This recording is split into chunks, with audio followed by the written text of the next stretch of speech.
मुरलीधर किसन मवळ यांचा जन्म मुळशी तालुक्यात झाला.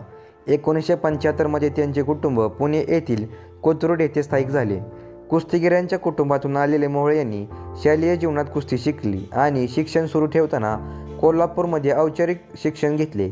त्यांनी शिवाजी विद्यापीठातून कला शाखेची पदवी घेतली.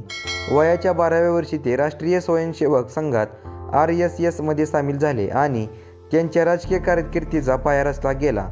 1996 मध्ये शिक्षण पूर्ण केल्यानंतर मवळ यांनी भारतीय जनता पक्ष सोबत राजकारणात सक्रिय सहभागी झाले. मुरलीधर मवळ यांनी राजकारणात कशी एंट्री केली ते पाहू.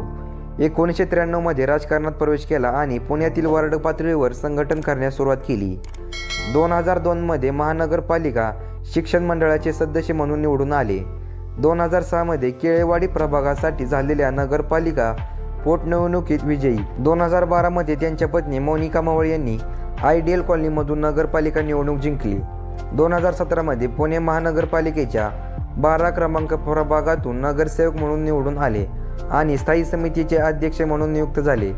2019 मध्ये मुक्ता टिळक यांच्या जागी पुण्याच्या महापौर म्हणून निवडून आले. 2024 मध्ये पुणे लोकसभा मतदारसंघातून खासदार म्हणून निवडून आले आणि नरेंद्र मोदी सरकारमध्ये राज्यमंत्री म्हणून नियुक्त झाले. व्हिडिओ आवडल्यास लाईक, शेअर, सबस्क्राईब आणि शेजारील बेल आयकॉन प्रेस करायला विसरू नका.